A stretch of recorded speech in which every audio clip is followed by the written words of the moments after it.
Hi everyone, today we'll do the Cambridge IGCSE Additional Mathematics syllabus number 060, paper number 22 for the May-June 2025 series. So this is one of the first series to include the circle equation for the coordinate geometry and also for the paper 1 that have no calculator. So paper 2, again, as usual, there is calculator to be used. Please pause the video before we review the answer, then you can try on your own. Okay, we start first with the question 1, which is a inequality. So modulus inequality. To solve this, you can either just square it on both sides or you deal with the thing separately, but I'll just square it this case. So by squaring, actually you remove the negative component of the modulus, so that's why you don't have to deal with the negative component. So this is what I get after expanding. Okay, so we've transformed this modulus inequality to become a quadratic inequality, and if you can try and sketch this out, we know that we want wherever this quadratic graph is above the x-axis, so we want it above, which is describes these two parts here. So whatever values, the critical values, we want it to be less than and more than. So let's try and solve for the critical values first. Okay, after factorizing, we can find our critical values to be what? X is 1 over 5 and also x is negative 1. So here we have negative 1 and this is 1 over 5. So we know our answers should be x is greater than or equal to 1 over 5, and also x is less than or equal to negative 1. Okay. Alright, next we have a kinematics question, particle kinematics. So given a equation of displacement, looks like a cubic equation here, and they want us to sketch this. Okay, so it's more on sketching a cubic graph. So we have to remember for kinematics particular, we only want time greater than 0, because negative time obviously it doesn't make sense. So first of all, you recognize it's a cubic graph. So what are the characteristic of cubic graph? So it's having this shape. Then also, given the coefficient of the third power, the a, is it a positive value or a is a negative value, it will determine whether it's going upwards or it's going downwards lah. So in this case, the a value, it should be positive, so the graph should be going upwards. And then we have a repeated root at t equals 4, and a single, it's a single, another root at t equals to 1. So you can try to sketch this first, how it's going to look like. And also we have the root, right? The root will just be the constant coefficients being multiplied together. So in this case is 16 and negative 1, so that will be negative 16 lah. Okay, so we have negative 16 here. We will sketch this, something like that. Okay, so because the a value or the coefficient of the third power is positive, so it's going upwards. And the first root here, it will be 1, and the second root here, because it's repeated, so here will be 4 lah. Okay, so it was a point of inflection here, it will change direction. Okay, then maybe you can label also. S is this one. Okay. So important thing here is to make sure you label your y-intercept and your roots here. Okay. And give an expression for the velocity v of p, and give it in factorized form. So I will just copy down the displacement equation first. And we also need to recall that the velocity can be found by taking the time derivative of the displacement equation. So in this case, there is is multiplying two functions here, so I'll use the product rule, but you also can expand it and then just differentiate it like that, but I'll just use the product rule lah. So I'll first differentiate the first function and keep the second function the same, and adding, keep the first function the same, and differentiating the second function, that's just 1 lah. Okay. Alright, then they want us to give it in a factorized form also. So what I can do here is factorize out the t minus 4. Okay, I'll factorize out the t minus 4.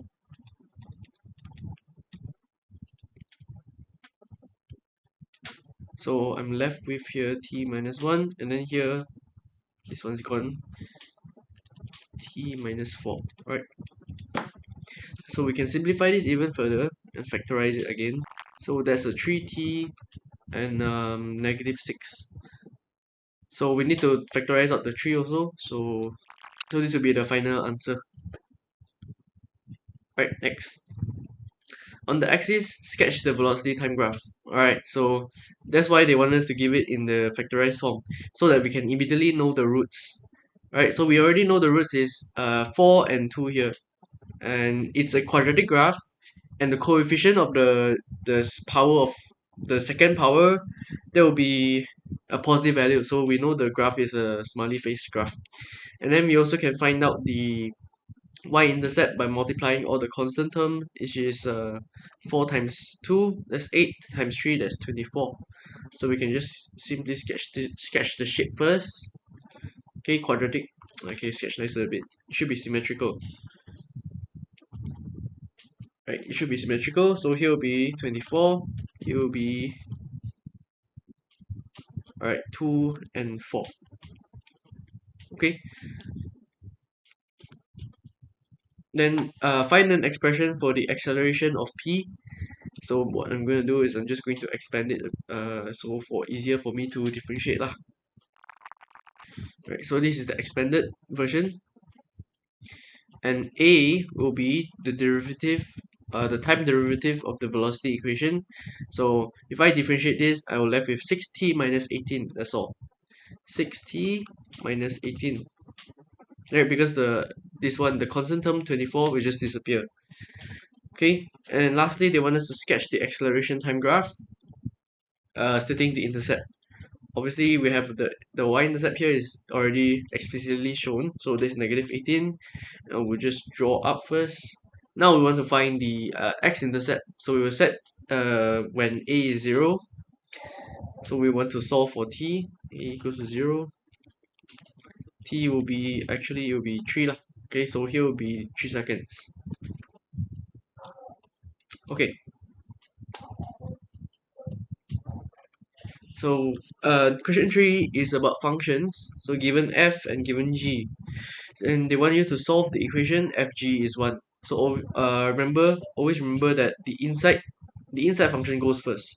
So we want f of g. So f of g is square root x plus 2, then equals to 1. And of course, remember, replace whatever x value is here with this x plus 2, square root x plus 2. So yeah, after replacing it, this is what we have.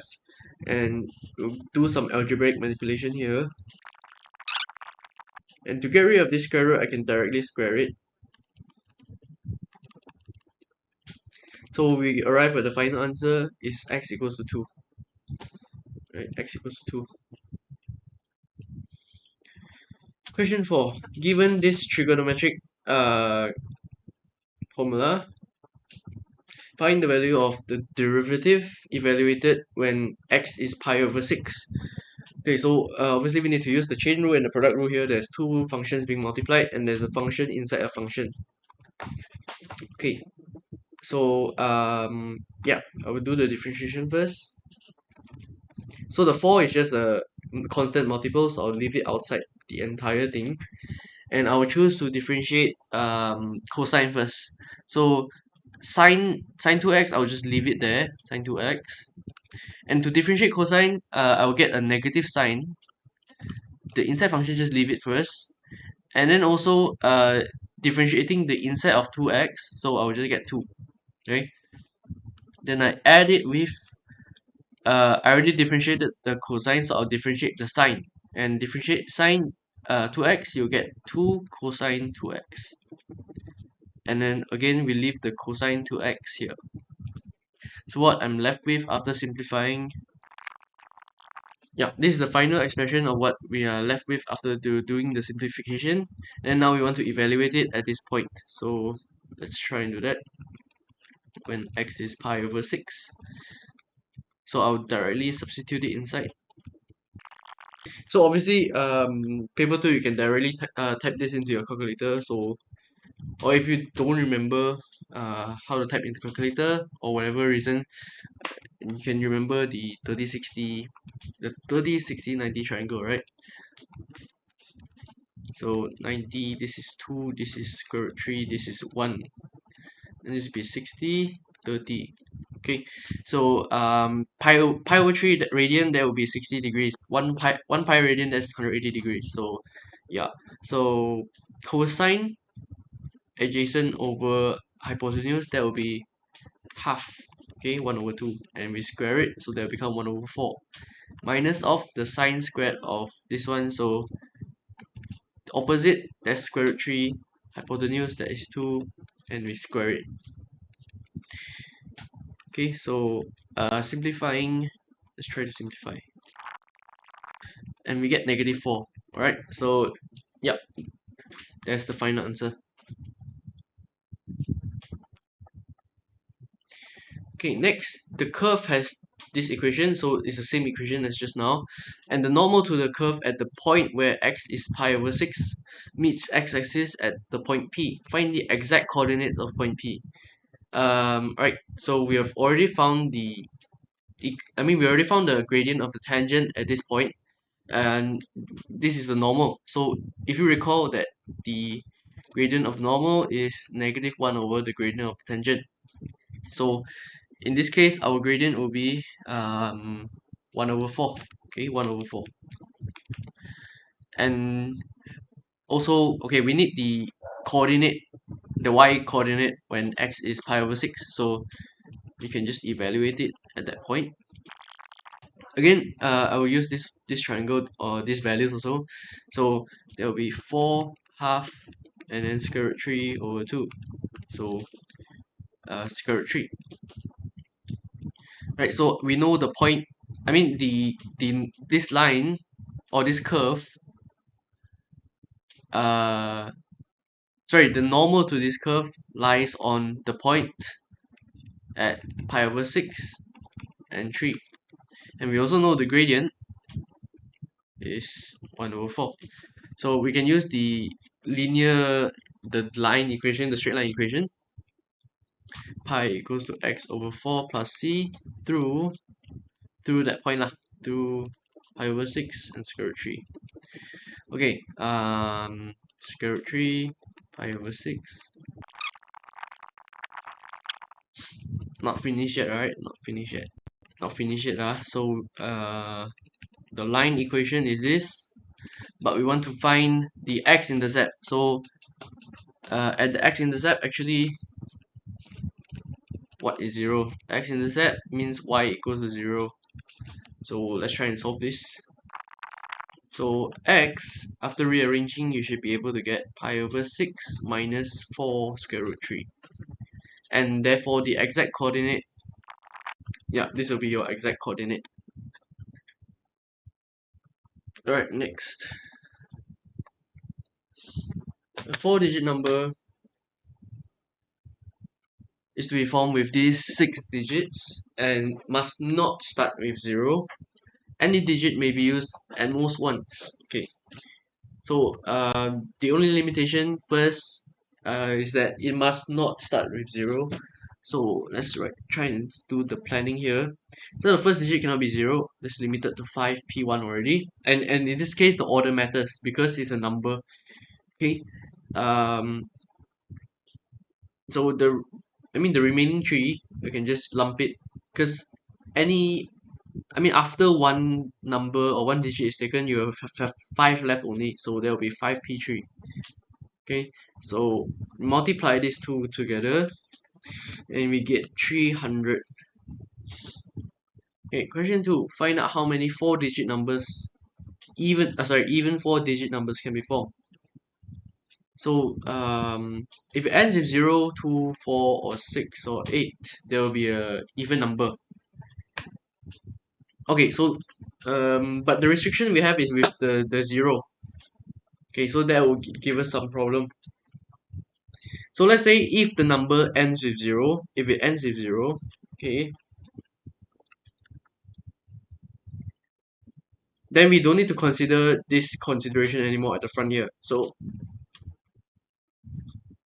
yeah, we can lump everything here to be 5p3 because we don't need to care about the front. It can be any number. But if it doesn't end with 0, doesn't end with 0, okay, what happens is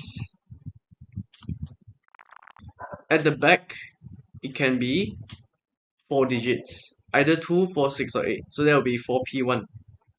Okay, and at the front also, the front,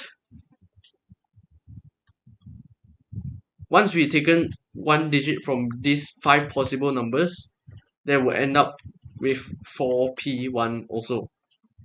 Right, and for the leftover, we have taken 2 possible digits out of these 6, and in this case we can include 0 also, so there will be 4p2. Okay, so again, there's 4 digits to choose from for which this will become an even number, and then there are also 4 digits excluding one number that we already choose for the ending, and also we exclude 0 because it cannot start with 0. And then these two, right, we already chose 2 digits for the front and the back, so that's 2 digits excluded. So we're left with 4 and we only can choose 2. So in the end, our answer here will be 5p3 adding together with 4p1 times 4p2 times 4p1. Our answer here will be 252, right? Okay, question 3. Find out how many 4-digit numbers that are divisible by 5 that can be formed. So divisible by 5, that's a slightly easier, or not to say easier, but we already dealt with one part because it, again, divisible by 5 it also includes ends with 0. So this one is already accounted for. And then the only other case where it can be divisible by 5 is it ends with 5. Ends with 5, right? Okay, so when it ends with 5, again, we need to consider the fact the front restricted to be cannot be 0. So let me check. Okay, we already restricted this 5 is gone. Okay, we cannot choose 5 already, so we only have 4 digits left to be choose from, excluding 0. So that's 4p1. And for this middle two, we already excluded 5 and the one that we chose at the front. So there's 4 digits left, of which we choose 2. Okay, so our, again, final answer. Final answer, that's 108. Okay. Question B, solve this equation.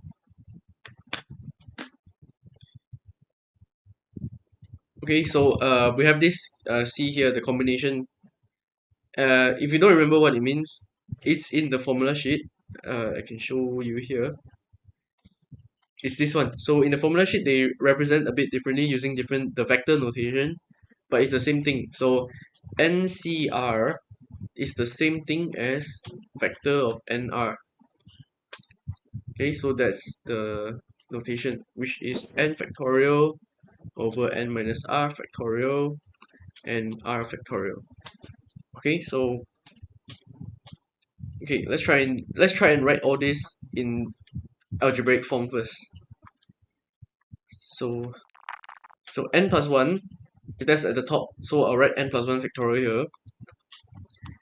And then there is the r in this case, that is 12. Alright, so on the bottom, I have n plus 1 minus 12 factorial.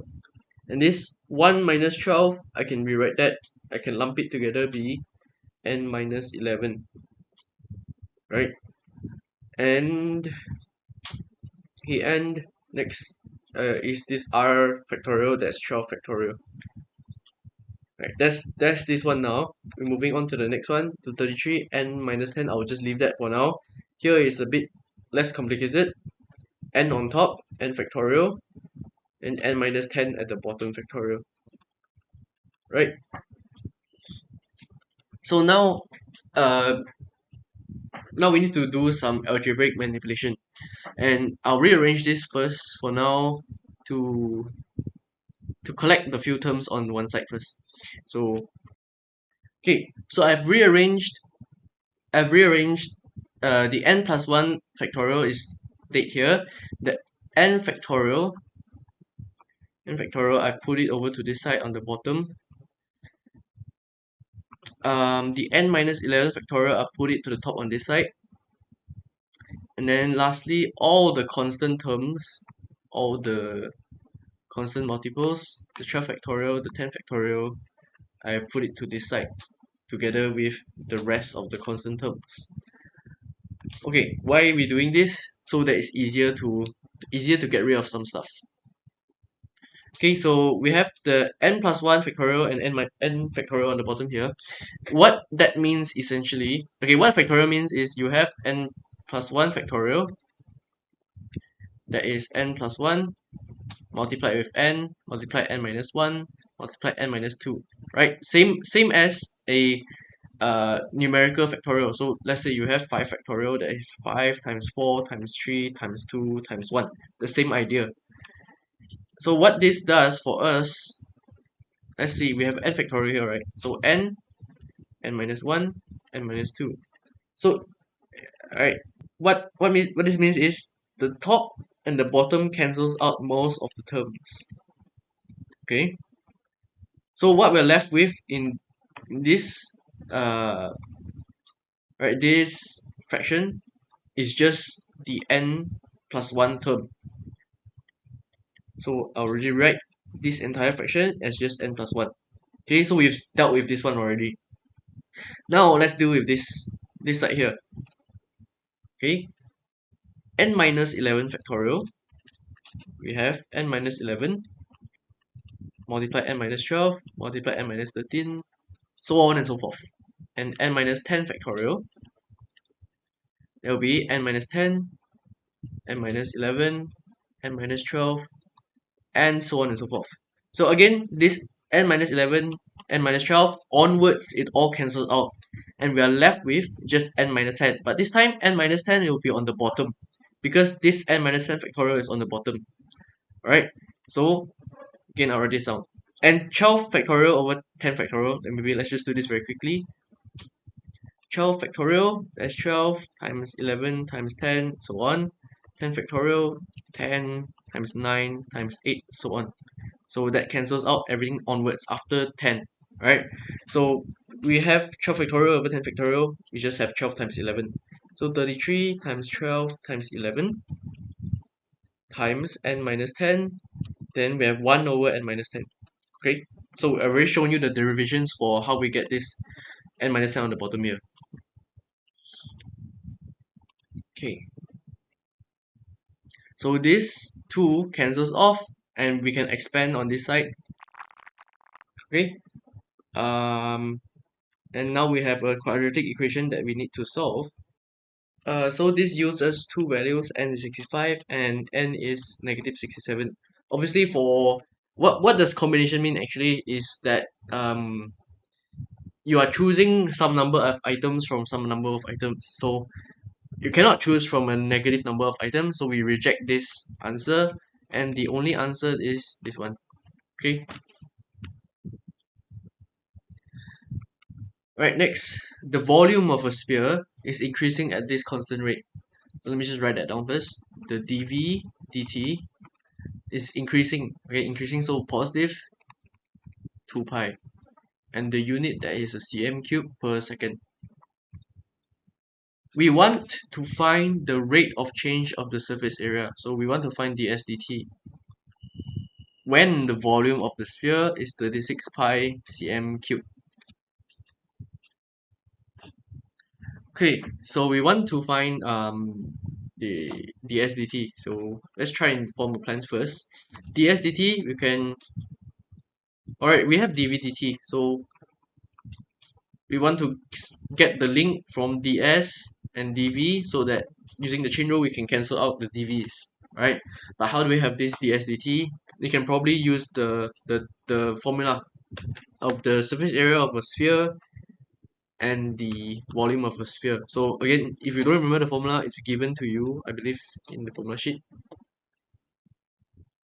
Yeah, surface area of a sphere and the volume of a sphere. Okay, so surface area 4 pi r squared, and volume 4 over 3 pi r cubed. So we can do the derivative with respect to the radius, right? ds dr 8 pi r, and also dv dr 4 pi r squared. Okay, but I mean, with these two, we can have a relation between ds and dv because the drs can cancel out, right? ds dv is ds dr and dr dv. Okay, so ds dv we have it 8 pi r, and dr dv that is 1 over 4 pi r squared. So we have left with 2 over r. Okay, this pi cancel, r cancel, 8 over 4, that's 2. So that's the SDV. But specifically, we want the SDV when V is 36 pi. So we want to find the radius at that point. So 4 over 3 pi r cubed, that's equals to 36 pi. So pi cancelled. This r value we can get 3 lah. Okay. And therefore, when we evaluate this, it's 2 over 3.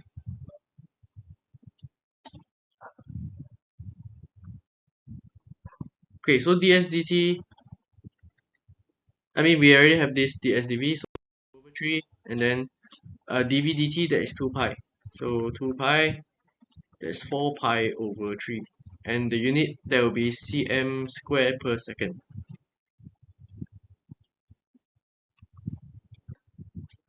Okay, next question involving some natural log and also the arithmetic progression. Okay, first of all, these are all not in a form that we can easily compare. So let's just use the property of the log, right, to bring the power down to in front. Okay, to bring the power in front, we just multiply them. So 6 ln x, 10 ln x, and 14 ln x. So now it's more obvious to see that from term to term, the difference is just 4 ln x, right?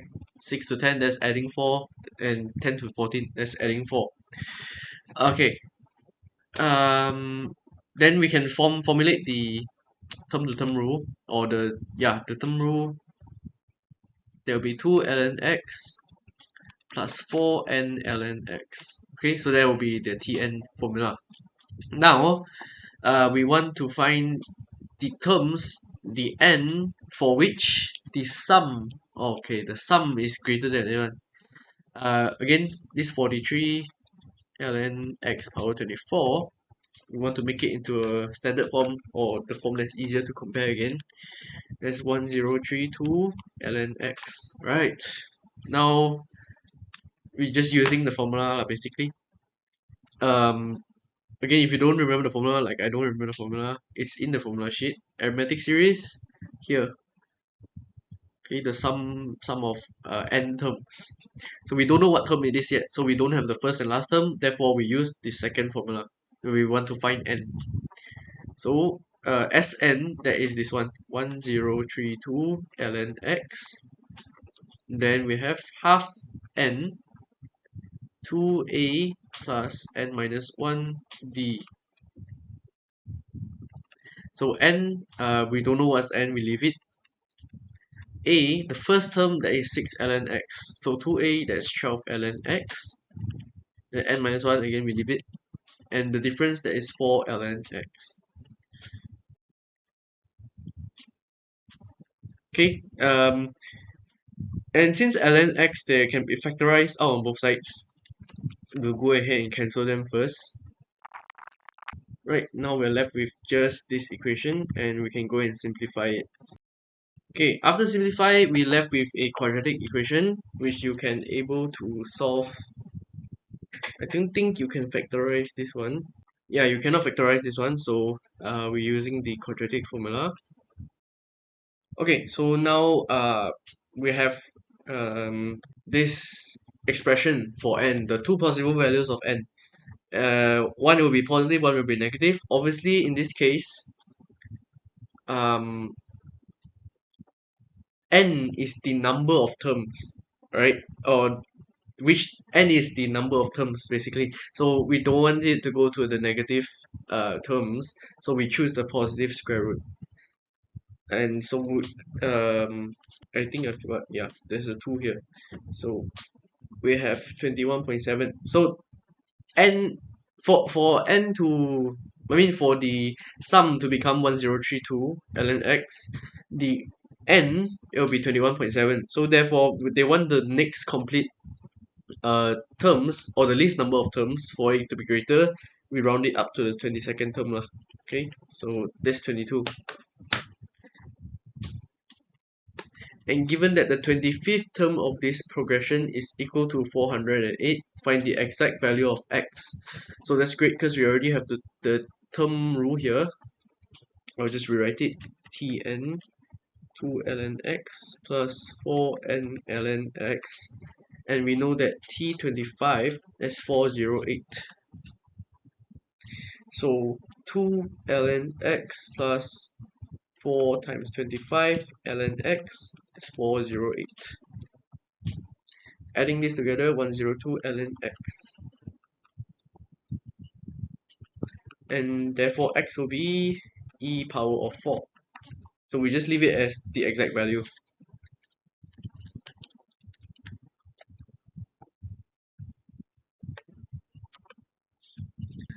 Right, question 8, you have a shaded area which you want to find. So it's given one equation here of this curve, and we know that A is the x-intercept of the curve, and B is the maximum point of the curve. Right, so we want to find this shaded area. So the good starting point will be just to find A and B first. So the strategy we're going to probably do with is we're going to find what's the coordinate of A and B. Right, so we're going to integrate this curve from A to B, and we also want to find the area of this triangle so that we can take away the area of this triangle from the entire integration. So first, let's find A. Okay, so point A, which is the x-intercept, so y will be 0. And setting that, we have this expression to be 0, and I think we're able to solve 15x will be equals to 5, and therefore x will be 1 over 3. So we know A will be at 1 over 3 and 0. Okay. Secondly, point B. Point B will be the maximum point. So recall that at maximum point, the gradient will be 0. So let's take the derivative first of all, the dy dx. That will give us negative 15x over x squared, and add with 10 over x cubed, and we can equate that to 0. And alright, so with some manipulation we can rearrange and get 15x equals to 10. Well, that can't be right.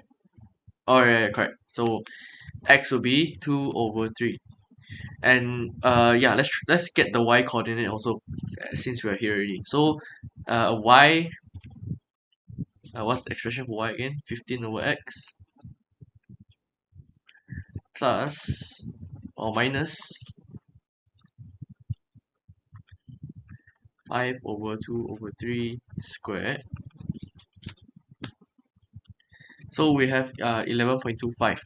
Okay, for point B, that's our coordinate. Okay, so up till now we have found these 2 points, and it's quite easy to find the area of the triangle from here on. So let's do that first. Maybe let's call this point C then. Let's call this point C. So area of triangle ABC. Well, there we can just use the formula, half of the height and the base. So the height will be 11.25, Right, we know this part is 11.25,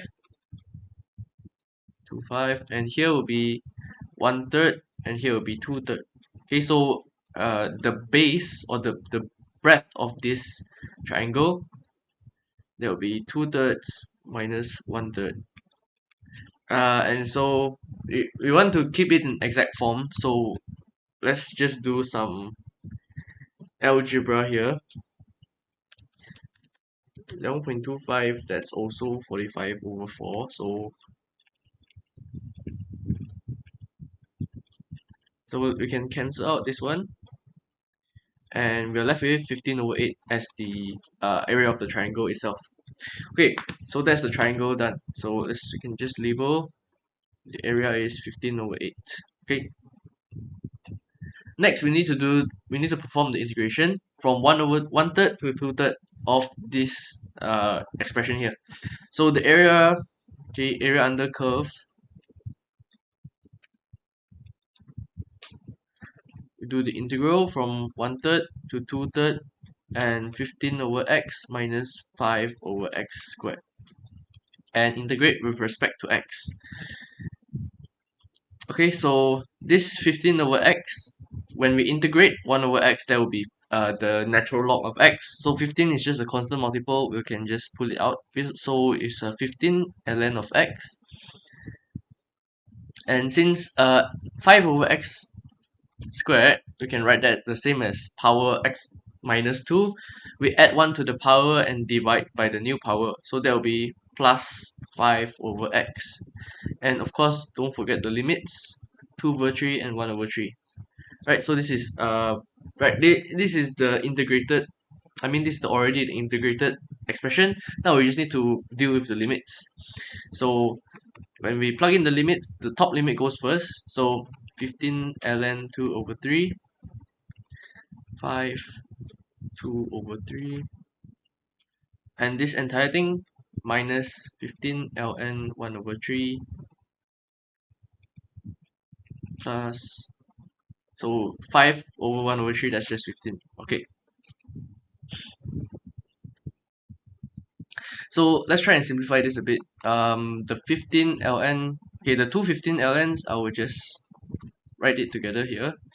Ln 2/3 minus ln 1/3, and this 5 divided by 2/3, that will be 15/2 minus 15. Okay, so these the difference of two natural logs, we can combine the arguments of the log and divide them together. So 2/3 divided by 1/3, I believe, okay, 2/3 over 1/3. So the 3's cancel. We're left with 2, right? 15 ln 2, and this here, we are left with just negative 15/2. So maybe we can simplify further. Ln 2, 1/2. Yeah, okay. So finally, let's get the do the final part where we need to subtract this area of the triangle. So area shaded, we have this here. Take away the area of the triangle, 15/8, and we can take out the 15 again, 15 ln 2, and half, okay, half, take away, sorry, half, yeah, negative half, take away another 1/8. What do we get? So that's negative 5/8. So I hope this is the final answer. Let me check. So yeah, this is the equivalent answer. So I think the maxim they give as they expanded out the bracket, so they give in this form. So it's the same thing. Alright. Okay, next question. Question 9, a trigonometric question. Given a reciprocal, okay, two reciprocal identities here, secant and cosecant. So we look at the third letter. For secant, third letter is cosine, so it will be the reciprocal of cosine. So 3 over cosine of 3x, right? And the third letter is s here, so that will be the reciprocal of sine. and we can try and simplify this. So I'll bring the sign over to the other side. Then the 3 will go here. And sine over cos, as we know, that is the equivalent of tangent. Right, so we have this expression now. We can try and use, we can try to apply the trigonometric procedure. First, we can identify that this is positive. So the solution exists in the first and third quadrant. And right, so I think the third quadrant we are not going to apply here. Wait, okay. We look at the x ranges from negative 120 to 120 degrees, so 3x will range from 360 to negative 360. Okay, so we have to watch out for all these things. And first, let's try and find our basic angle for 3x. So let's take the inverse of this one.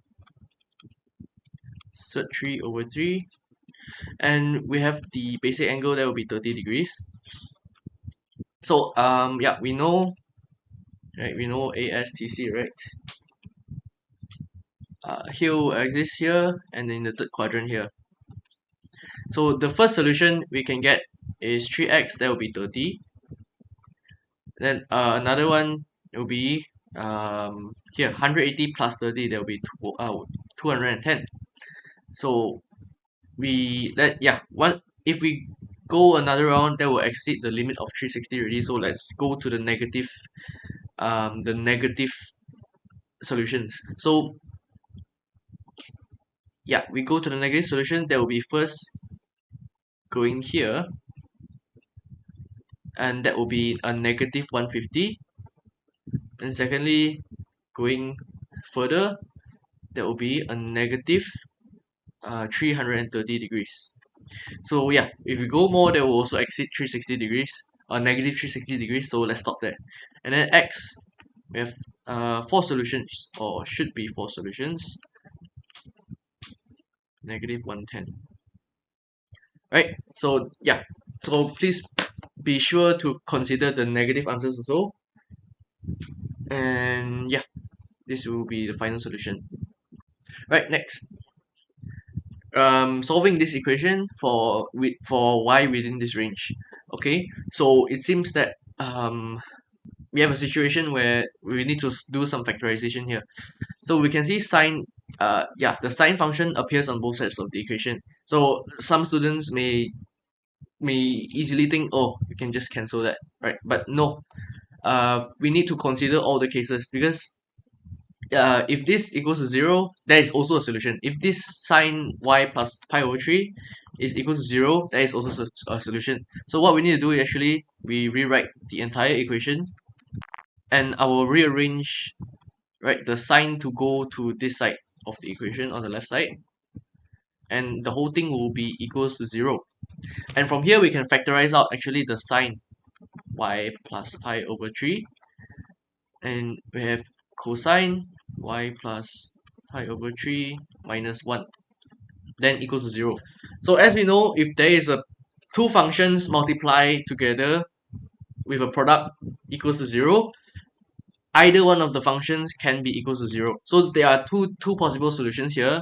It's when sine y plus pi over 3, that is 0, or when 2 cosine y plus pi over 3 minus 1 is equals to 0. Right, so each of these have their own solutions. And we know, from 0 to 2 pi, so y plus pi over 3, that will be pi over 3, and then here 7 pi over 3. Okay, so we are looking for answers within this range. And alright, so for the first case, sine y plus pi over 3, that equals 0, we know that the basic angle here will be 0, or pi, right? Because you know the sine graph, it starts at 0, right? And then it goes on to be 0 at pi again, and then 2 pi. So 0 is out of the range, so let's not consider that. And then we move on to 2 pi also, okay, because that is also within the range. And can we go on again to, no, I think this is our maximum already. So if we go on, there will be 3 pi, so that's outside. Alright, so then we can solve here, and we subtract pi over 3 from everything. So yeah, this is our two answers that we use from the sine function. So now we go on to the cosine function, and first we isolate the cosine on one side, and we notice that this cosine equals to a positive value. So positive value for cosine that exists in the first quadrant and in the fourth quadrant also. So we are looking for angle like this and like this. So first let's find our basic angle. Basic angle, make sure your calculator is in radian. Or you can just, even if you can remember this one, I think it's the 45, 45, 90 triangle. If you have 1, 1, square root 2, no, no, right? It's the 30, 60, 90 triangle. Right, so you have 60, you have 30, and then this is 2, square root 3, 1. So, yeah, the adjacent of 60 degrees, there is 1, hypotenuse is 2. So, the basic angle for that is 60 degrees, or in radian, that will be pi over 3. Okay, pi over 3 radian. And so, we can deal with this y plus pi over 3. First answer is of pi over 3, yeah, that's included in our range. So, we can just straight away write that down, pi over 3. And then also, what we have here is 2 pi minus pi over 3. So there will be 5 pi over 3. Right? And then we can go one more, we can go one more. So, no, actually, if we go one more round, there will be 7 pi over 3, which is not inclusive. So the answer, if you look at the inequality here, we do not include the 7 pi over 3. So actually, we need to reject this also. Okay, so y will be 0 and also 4 pi over 3. Right, so altogether we will have 4 solutions: 0, 2 pi over 3, 4 pi over 3, and 5 pi over 3. Right? Okay, we move on to question 10, which is the last question, and it's about a binomial expansion question. So first of all, they give you the binomial expression multiplied with another quadratic expression, and can be, the first three terms can be written as this in descending order of power of x. Okay, so first thing I think you can do, as long as you expand this, you can get a few marks already. So let's just do that first, right? So again, we don't know what's n. So let's try and compare what is the first term here. First term here, the highest power is 12, right? And you look at the other quadratic term, the how it affects the power of x is that it will only decrease the power of x, because you can see there is a x in the denominator here, and this 1 will just remain the x as the same. So whatever power, the highest power multiplied by the 1, you should get x power 12. So theoretically, this one should be, n should be 6 lah, because the x square here. So the highest power should be 6, right? Because 6, then the power 2 to the power of 6, again, there is x power 2 to the power of 6, that is 12. Right, so we're going to use 6 first, okay? So if you forget what is the binomial expansion formula, is given in the formula sheet here. Okay, this one. So first, okay, then what I'm going to do is I'm going to again expand only until 3 terms, because this term here, the quadratic term behind it, only decreases the power. So I do not need, even if I get even lower power, they will not affect the x power 8, x power 10. Okay, only the higher power will affect the lower power. Okay, so now we have the first 3 terms of the binomial here, and remember to write this because it's not complete. So we have the first 3 terms, and what the next thing I'm going to do is I'm also going to expand the quadratic expression behind there. Right, so this quadratic expression and the binomial expression together, we can rewrite it Alright, up to here, okay, first of all, we can clearly see already that the highest x power 12 it matches. So our guess or the guess of the n is 6, that's correct. Okay, so first of all, n is 6, that's confirmed. Next, let's look at our next highest power, which is 10. So first of all, obviously we have the x power 10 here itself multiplied by 1. That will give us the x power 10. Alright, so right here, x power 10. So first we have a negative 1458a.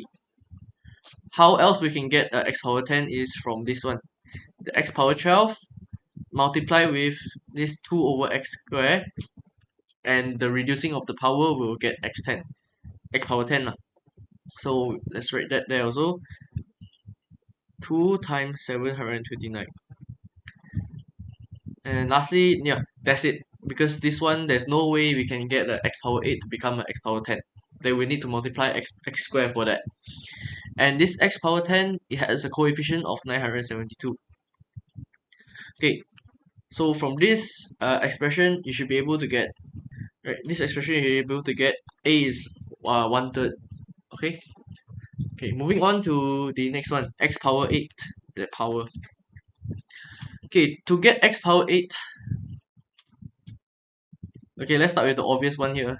We have x power 8 on its own multiplied by 1.